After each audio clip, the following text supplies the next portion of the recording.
आता बघूया अधिवेशनासंदर्भातल्या टॉप 9 बातम्या।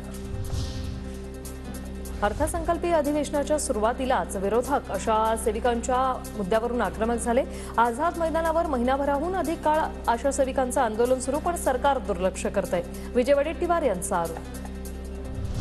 आशा सेविकांच्या मागण्यांबाबत सरकार सकारात्मक, अनेकदा चर्चेला बोलावलं पण आले नाही। त्या आमच्या बहिणी आणि मुलीसारख्याच, त्यांनी चर्चेला यावं, सरकारही चर्चेला तयार, अजित पवारांचं आवाहन। अर्थसंकल्पीय अधिवेशनावेळी विधानभवन परिसरात मुख्यमंत्री शिंदे आणि काँग्रेस प्रदेशाध्यक्ष नाना पटोले यांच्या संवाद, हस्तांदोलन करत शिंदे पटोलेंमध्ये विनोदही रंगला। अधिवेशनाच्या पहिल्याच दिवशी विरोधक आक्रमक, मराठा आरक्षणाच्या मुद्द्यावर विरोधी पक्षाच्या आमदारांचं पायऱ्यांवर आंदोलन, सरकार विरोधात घोषणाबाजी।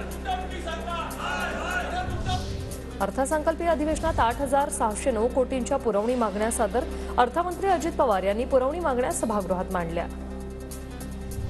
हे अर्थसंकल्पीय अधिवेशन अंतरिम आहे, प्रश्नोत्तर नाहीत, लक्षवेधी तरी ठेवा, विरोधी पक्षनेते विजय वडेट्टीवार यांची मागणी। विरोधकांचा प्रस्ताव येईल तेव्हा आम्ही सरकारच्या चिंधड्या उडवू, वडेट्टीवारांचा इशारा। पुरवणी मागण्या विधानसभेत सादर केल्या, त्या मंजूर होतील आणि राज्याला त्याचा मोठा फायदा होईल, मुख्यमंत्री शिंदेंचं वक्तव्य।